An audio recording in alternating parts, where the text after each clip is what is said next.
Okay. Good evening. Thank you for waiting. I wanted to give you an update on the situation here in Eugene, South Carolina. Berkeley County Sheriff's deputies received a call at 3:21 p.m. about some type of disturbance, which was initially thought to be traffic related, a speeding complaint issue with a neighbor. The deputy arrived at the scene and actually saw the vehicle speeding on Waterfowl Drive in Eugene.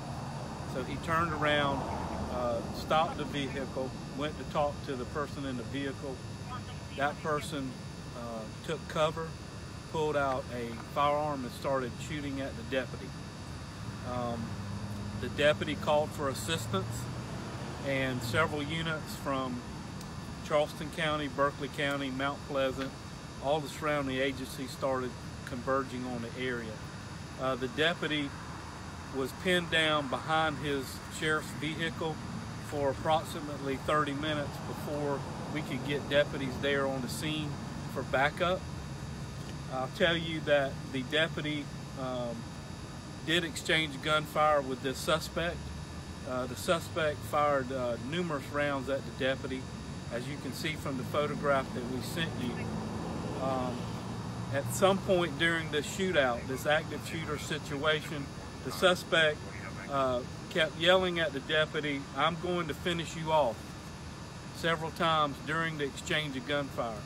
Once additional deputies arrived on the scene, we tried to set up a perimeter so we'd have a safe zone for deputies responding. He also fired on those deputies as well. We've had several vehicles that have been damaged by the suspect's gunshot. At some point, we called for additional manpower to come in. Goose Creek Police Department's SWAT team assisted our SWAT team, along with Mount Pleasant, Charleston County Sheriff's Office. We had numerous other agencies on scene helping us. At some point during this gunfire, which lasted probably over 30 minutes with this suspect, the SWAT team engaged the suspect. We used what's called an MRAP vehicle to get close to the suspect. We had a dialogue going with him. At one point he was going to surrender. He refused to do that at some point.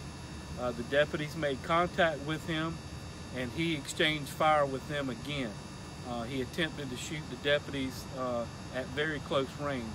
And at that point, Berkeley County deputies, the members of our special response team, returned fire, and the suspect is deceased on scene as we speak. Right now, I have requested assistance from the State Law Enforcement Division. Their shooting investigation team is on scene. Additional resources are being brought in. I know that the public has been inconvenienced by the traffic situation here on United Drive in the Eugene area. At this time, United Drive is opened up for vehicle traffic, but we're asking folks to please stay clear of Waterfowl Drive area here in Eugene. That is the basic information that I have. I do not have any information on the suspect. I don't know anything about him at this point, except that he was at this residence on Waterfowl Drive, had been there visiting a friend. There have been some encounters with him and neighbors over a firearm in the last couple of weeks. At this time, we're looking at call logs to see if we've had any additional encounters with this suspect, but all that will be forwarded to the State Law Enforcement Division. Right now, we've secured the scene and we're waiting for their arrival. I'll take any questions that you may have at this point. Sheriff, you said the exchange of gunfire lasted for 30 minutes. Is that yes? How close was close range? You said. I don't know. It was approximately, I don't know, 50 feet maybe. At some point, the suspect did keep moving as additional deputies and police officers were arriving. He exchanged gunfire with several of our deputies. Moving behind his vehicle? Moving behind cover, moving behind a shed. the whole time this event was taking place. So basically what we had was an active shooter situation. He was constantly firing down on the deputy, trying to keep him pinned down, and of course making those verbal remarks to him that he was going to finish him off. Were there any deputies injured? No deputies were injured. No police officers were injured during this incident, and we're very thankful for that. Can you estimate how many law enforcement officers in total were involved in the incident? The incident itself, we probably had I don't know, about a dozen deputies and from our SWAT team, and probably a dozen more from Goose Creek Police SWAT team. We also had, several departments came to help us: Charleston County Sheriff's Office, Mount Pleasant Police, Moncks Corner Police, a whole host of federal agencies showed up to help us, as well as our state law enforcement division partners. Do you know how many deputies and officers fired their weapons?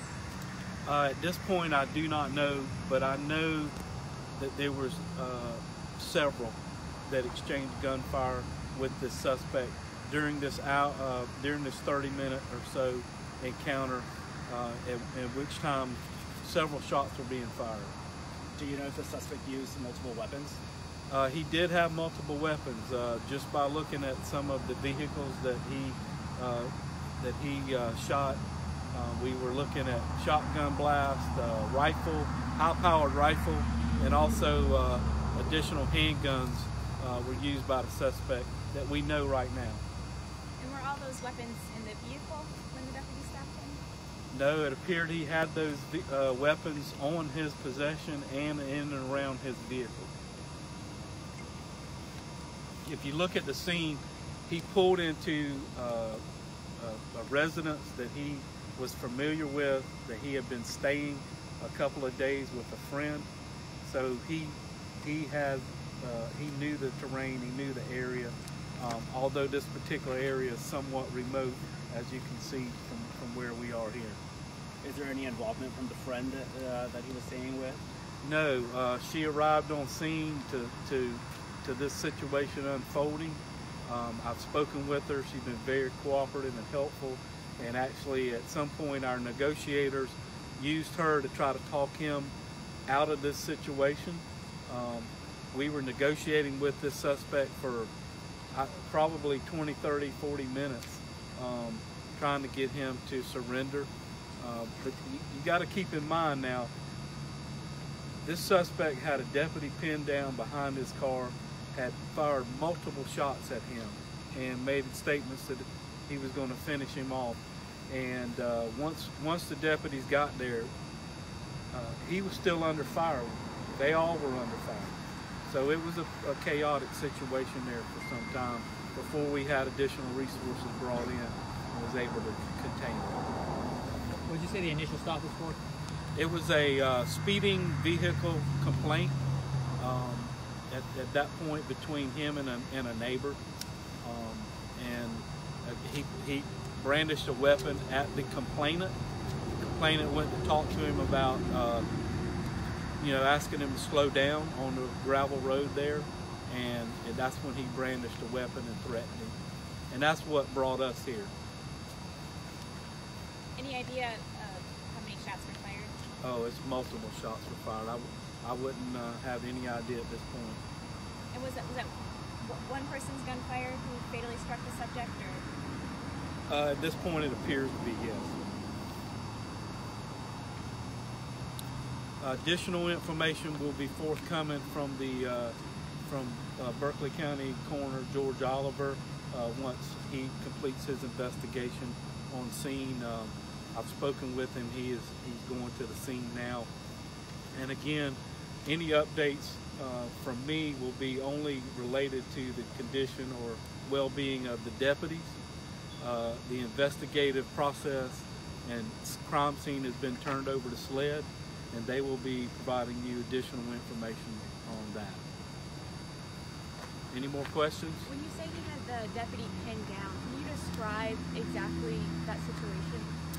Yes, the deputy was behind his Ford Explorer sheriff's vehicle, which is, a small space. He was pinned down behind that, taking gunfire in a forward direction. You can see from the photographs of his vehicle that numerous rounds were fired at him directly. So that was his only means of cover, was behind that vehicle, because the suspect appeared to have numerous areas that he had cover and was moving to and from during this gunfight. Did you say the exact location of all this? It was on Waterfowl Drive in Eugene. I don't have the house number that it actually happened at. Were there other homes or cars that were struck by gunfire? It doesn't appear to be at this point. So you said he used first maybe a handgun, then a shotgun, and then a rifle? She fired all Yeah, those. he was firing all of those weapons. And you said there were concerns about him from neighbors of him? There had been some interaction with him over the last several months about his speeding in this small neighborhood, and I think it kind of escalated today with the neighbor, according to my conversation with the neighbor. Was this somebody that was on your radar before this incident? No, I don't have any information about him or his actual identity at this point. You said he was just staying with someone else. Yes. Okay. Do you guys believe that he was under the influence of any substance at this time? I don't know that at this point. And at the time when you all were negotiating with him, he was moving between different locations. You said a shed. Yeah, we were trying to talk to him, you know, and we also had our mental health response team coming out to try to help us. But he kept returning fire, moving, taking cover, shooting at the deputies, and you know, we were trying to do everything we could to end the situation peacefully. All right, that's going to be all the questions we're going to take right now. Further information about the suspect and his identity will be posted at a later time, possibly to our Facebook page, and also sent out in a press release. So thanks for coming. Thank y'all. Thank you. Thank you.